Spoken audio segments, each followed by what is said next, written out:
The old mansion on the outskirts of Ravenswood had been abandoned for decades. Some said it was cursed, others claimed it was haunted, but no one really knew the truth.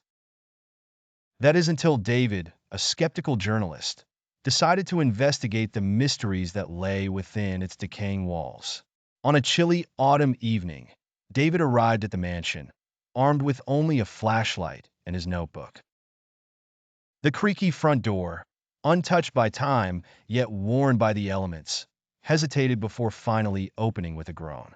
David stepped inside, his flashlight's beam cutting through years of dust and neglect. The mansion's interior was a snapshot of a forgotten era, with grand chandeliers hanging precariously and faded portraits staring down, their subjects long gone. Yet, it was eerily silent, save for the occasional rat scurrying away into the shadows. David made his way to the library, a room rumored to have witnessed unspeakable horrors. As he sifted through old books and documents, he stumbled upon a leather-bound diary.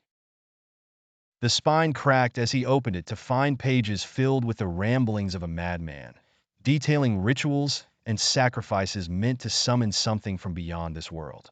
The deeper he read, the more he felt an oppressive presence settling in the room. Suddenly, the temperature dropped and the flashlight flickered.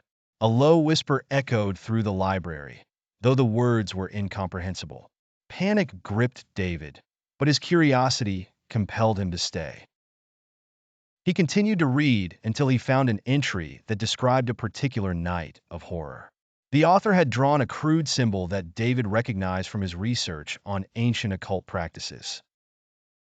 Just as he traced the symbol with his finger, a deafening crash came from behind him. Spinning around, he saw the library door slam shut on its own.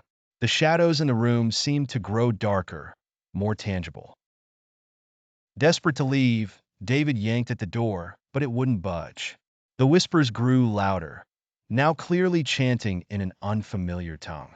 Suddenly, a figure appeared in the corner of the room, cloaked in darkness, its eyes glowing with an unnatural light. It moved closer to David, who was now paralyzed with fear.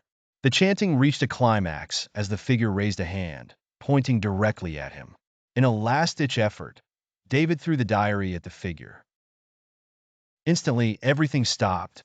The whispers ceased, the temperature returned to normal, and the door creaked open. David didn't waste a second.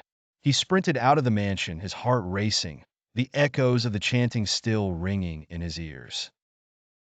That night, as he reviewed his notes, he realized he had recorded none of the horrors he had witnessed. The diary, too, had vanished. But the symbol was burned into his memory, and he knew that the mansion's secrets would continue to haunt him, urging him to return one day to uncover the full truth, if he dared.